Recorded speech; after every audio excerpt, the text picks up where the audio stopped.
স্বাধীনতার সার্বভৌমত্বের কথা যারা বলে, দুর্নীতির বিরুদ্ধে যারা কথা বলে, অন্যায়ের বিরুদ্ধে যারা কথা বলে, আপাতত পরাজিত শক্তি মনে হলেও সময়ের ব্যবধানে যে আল্লাহ মুসাকে মায়ের করে ফেরত দিয়েছেন, যে আল্লাহ আমাদের নবীকে মদিনা থেকে আবার মক্কা এনেছেন, সে আল্লাহ কোরআন ওয়ালাদেরকে আবার বিজয়ের মালা পরাবেন ইনশাআল্লাহ।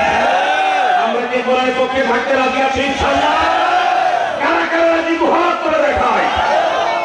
আল্লাহ কবুল করে বলি আমিন। আরো জোরে সরে বলি আমিন। আমার ভাই, দুনিয়ার কোন মানুষের তন্ত্র মন্ত্র মানুষকে শান্তি দিতে পারে না। আমরা কি ভিতরে নামাজ পড়ি? আর কয়েক মিনিট সময় দিবেন? ভিতরে নামাজ কি পড়ি? মাগরিবের পরে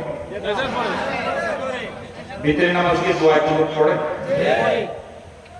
দোয়া কুনুত একটা কথা কিন্তু আমরা বলি, অনেকগুলো ওয়াদা আল্লাহকে হাজির নাজির জেনে আল্লাহ কুনুতের পায়ে দাঁড়িয়ে দিলেন।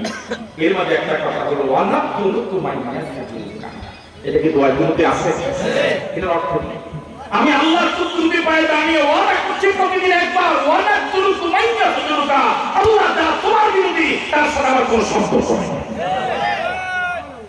আপনি নামাজে দাঁড়িয়ে আল্লাহকে ওয়াদা দিচ্ছেন, আল্লাহ যারা তোমার বিরোধী, যারা নামাজ পড়ে না, রোজা রাখে না, কোরআনের পক্ষে কথা বলে না, কোরআনের আজকালের পক্ষে কথা বলে না, তার সাথে আমার কোনো সম্পর্ক নেই।